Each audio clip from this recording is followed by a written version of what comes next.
marka inaga Soomaali hadana nicmada islaamnimada aan haysano inaan sii bixino oo dadka aan sii gaarsiin ayaa la inaga rabaa laakiin haddaan inaga iskula soo noqono oo maanta oo inaga aan isku dhex wareegaysano inagina waan isku rafaadaynaa nicmadii islaamka ee ahaydna wanaaga iyo qiimaha iyo naxariista iyo isjacaylkana waxa loo bedelayaa isnacayb iyo arrin aan fiicnayn waxa marka intaan kor u qaadna madaxa inaan dhahano war intaan waan isla ogolnahay muslimiin aan islanahay bal u kaadiyo wixii aan isku khilaafsanahay waa waxyaabo islaamka dhexdiisa ogaadana qofka markii qabriga la geliyo saddex su'aalood baa la weydiinayaa saddexdaasna hadda kulli waan isku waafaqsanahay wada waan ka jawaabi karnaa hadii lagu yiraahdo mar rabbuka rabbiga waa ayo kulligan waxaan leenahay Allahu oo qof hada Allahu diidan masaajidna muuna soo galeen mana uuna tukadeen yaani Allah waa la ogol yahay wama nabiyuka nabigaagana yuu ahaa محمد صلى الله عليه وسلم إنه محمد رسول كنية وأنسكوا وافقسنا معك حاجة وما دينك دين تادون محي أحد الإسلام صدق حداث رضيت بالله ربا وبالإسلام دينا وبمحمد صلى الله عليه وسلم نبيا ورسولا وتأنكور دين أذكرتين إنه جرتها أنت أسأل السويدية إسلام ماذا ما كلا إماذا محل جسية مقتل قبيل كصوماليات ما إسلامك Soomaalida markay dhaad qolama taantay kaaga bilaabaan yaa inta kor laga soo bilaabo hayay qaladaasaan ahay oo yaad ka tahay hadana qoladaasan ka sii ah oo yaad ka tahay kuwaasan ka sii islaamku saas ma ah diintaadu maxay tahay waa islaam inna diina inda allahi al-islam wa man yabtaghi ghayra al-islam diinan falan yuqbal minhu al-islam soo diintaadu ma aha yaad ka sii tahay islaamka shaafiiciyaan ka sii ahay maalikiyaan ka sii ahay xanaabilaan ka sii ma dhahaysaa taas marka kuma jirto xanaabilada iyo maalikiyada iyo xanafiyada iyo madhabta arkaysaan waa islaamkii oo aayadihiisi iyo xadiistiisi fahamkeeda iyo fasirkeeda lagu kala duwanaaday waxa loo kala duwanaan ay tahay arin caadi ah oo luqadu ay keenayso yani wax dhib aan lahayn marka haduu sheekhan si u fasiray sheekhan kalena si u fasiray ayaguna ay soo ogolaayeen qofkii sheekhan raaca iyo kii sheekhan raaca islaamnimadii un bay ku dhex jiraan diin kale ma aha لكن dadka qaarkii waxay dadka u suureynayaan hadii la kala duwanaa xaqi madaahibtii in diimo kala la kala haysto markaas oo koow wuxuu yiri horta adiga diintaada maxaa waay mugti aqoon darrida dhibkeeda ay leedahay wuxuu yiri diintayda ka soo markaas yiri aniga diintaydu waa shaafiiciyo dariiqadeeduna waa qaadiriyo marka wanaa lagu isku toosiyo oo baan diintaadu shaafiiciyo ma ah maxay tahay diintaadu waa islaamnimo hadii laga fursan waayo islaamnimadaas madhabka aad ka sii haysato tii qabrigana ma ayaa malagu kuma weydiinayo laakiin inaga is weydiinayna hadii laga fursan waayo marka yaani inaga aan waraysanay inta aynu noolnahay dadku waxay yaani kala aaminsan ama kala raacsan madaahib kala duwan war islaam waan islaamnahay muslimiin aan nahay al-islaam waa diinteena yaad ka sii tahay hadii la is weydiiyo markaas kadib waxa tiraahdaa meesha aad ku qanacsan tahay meeshaas aan ka ah marka ama shaafiiciye sheego ama xanaabila sheego ama maalikiye sheego ama kulligoodna waa culimo islaam ah mid adiga gaar kula dhashay waa baho yuhuda dhaleen ma jirto waa culimo ajilla oo muxtaramiin ah oo caalamka islaami u soo khidmeeyay oo diinta soo gaarsiiyay marka dad haday iskhilaafeen hatta iskhilaafkooda mujtahidku xali haduu gafo iyo haduu asiibo laba ajru leeyahay haduu gafana hal ajru leeyahay mas'ala dadkii ku ijtihaaday ka u yar hal ajri helay inaga maxaan ugu dambaabaynaa oo isu khilaafayna oo isu laynayna oo isu nacayna oo aan cirdigeena iyo sharafteena iyo sidii diimo kala haysana aan u kala go'ayna ilaahina uu yiri ila iskhilaafa ma aha iskhilaafina wa'tasimu bihablillahi jami'an marka ayuha almuslimuun inagu waxba iska qad ayuha almuslimuun wa ina deeqda diinteena islaamku diin ciriiriya ma ah jannada albaabada laga galana hal albaab ma ah Soomaalidu waxa degdega mugtay ka batay jannadii xataa waxay u maleen hal albaab inay yihiin isku ciriirinayaan markaas nafta iska qaadayaan hadaadan halkan soo marin lama kala socon war adeero jannadu waa 8 albaab oo waasac qof walba amalkii ilaahay uu waafajiyay oo u fuudeeyay midkii uu ku dadaali jiray ayaa looga yeerayaa faman kaana min ahli sadaqa nuudiya min baabi sadaqa faman kaana min ahli salah nuudiya min baabi salah yani qof walba meeshu ilaahay waafajiyay dadku isku yani ma aha meeshaad ku fiicneed marka ardullahi waasac wa rahmati wasa'at kull shay ayadoo diintiina wada qaada yaa waxa u malaysa dadka qaarkii inay hal qol intay ka dhigaan ay leeyihiin intaan waa in diintu ma aha yani wax hal qol oo qaaday ma ah waa waasac وقف ولا ماشي سكجدر جكرا إلا استفهام بأو بعنتاي marka haddii qofku laa ilaaha illa allah muxamedun rasuulullahi uu yidhaahdo yani daahirkiisa iyo mabaadidiisana islaamkii ay tahay intaa wixii kasii dambeeya haddii wax la isku khilaafo in kitaabkii iyo sunnadii iyo fiqhigii iyo intii la isula laabto ayadoo ilaahay dartii ay tahay mogtahay cilmigu wuxuu u baahan yahay ikhlaas hadda salaada markaan tukanayni ma qof baa qof kale u tukanayay oo kaale waan tukanayay soo fiiri lahaa maya gurigiisu ka soo tagay wuu soo weysaystay ilaahay dartii ayuu tukanayay masaa'ilka cilmigana waxaa la rabaa sida salaadaas oo kale ilaahay dartii inay noqoto laakiin Soomaali baan nahay saan isu leeynayni jabhado iyo hebelow loo lahaa yaa culimadii naftirkeeda haddii wax la isweydiinayo waxaa leeyahay meeshaas maanta culimada isu qabato markay isqabteen kitaabada la isu gurtay sidii qoryihii oo kale kitaabada la isu gurtay oo maxaa kitaabada la isu guran ma la isla akhristo marka haddii kitaabada la isu gurto dad dhufays isugu jira wax ma kala qaataan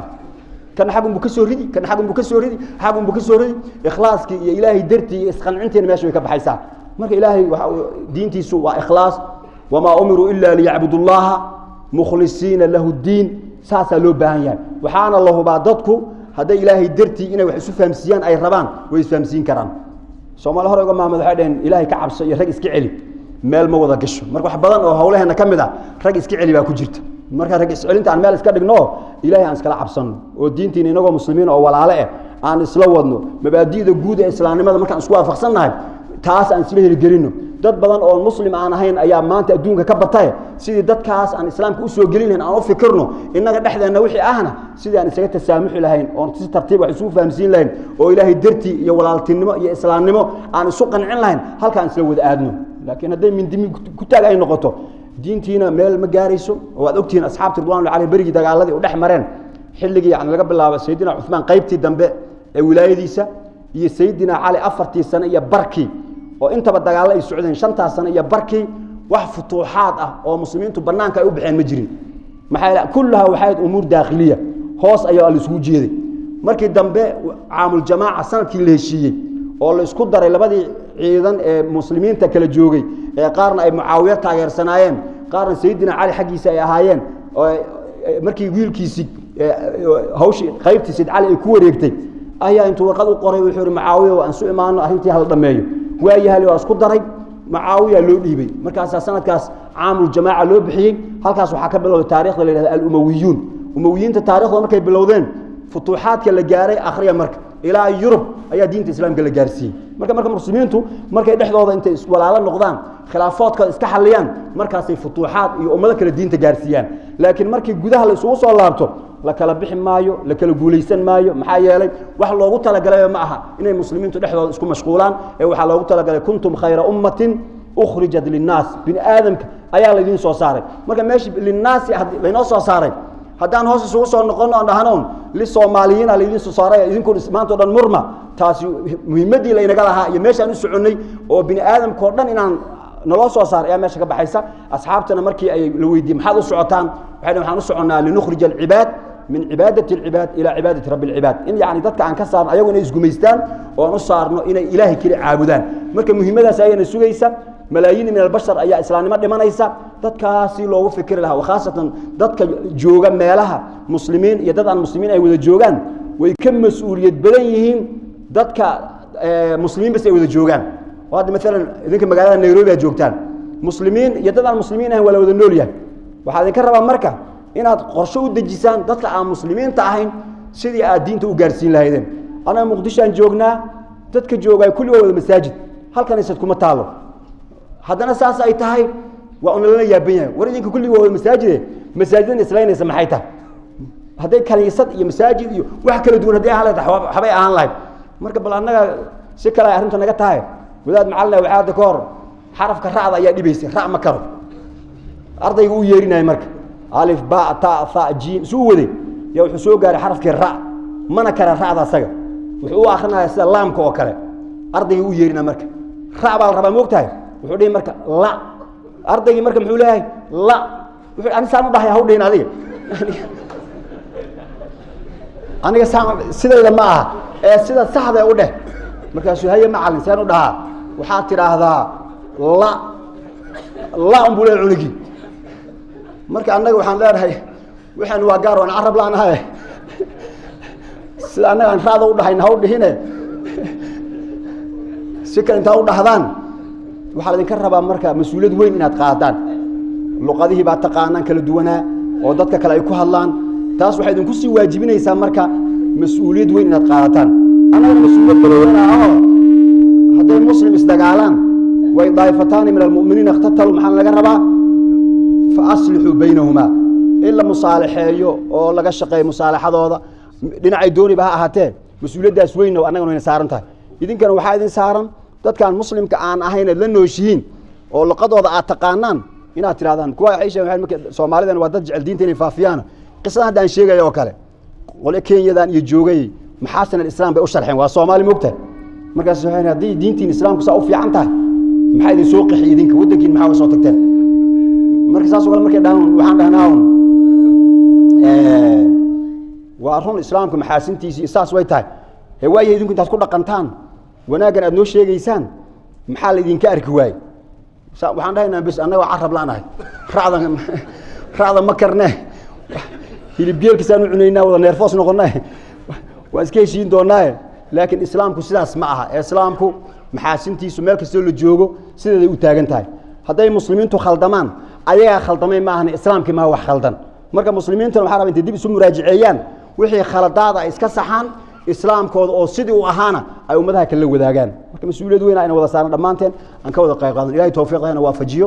ummadeena islaamka meel ay joogtaba ilaahay cizi sharaf Allah siiyo muslimiinta qalbigooda Allah isu soo dumo dhibaatada muslimiinta haysata Allah ka bixiyo meel kasto joogna Allah inagu amaansado kuwa gudaha ku jira iyo kuwa banaanka soo jira meel kastaba ilaahay ummadeena Soomaaliyeed khayr ha siiyo dhamaan muslimiinta meel kasto joogaan ilaahay tawfiiqda ha waafajiyo cizadi islaamka iyo midnimada islaamka Allah inoo soo celiyo idinkana aad u mahadsan jazakumullahu khayran جزاكم الله على سيدنا محمد وعلى اله وصحبه اجمعين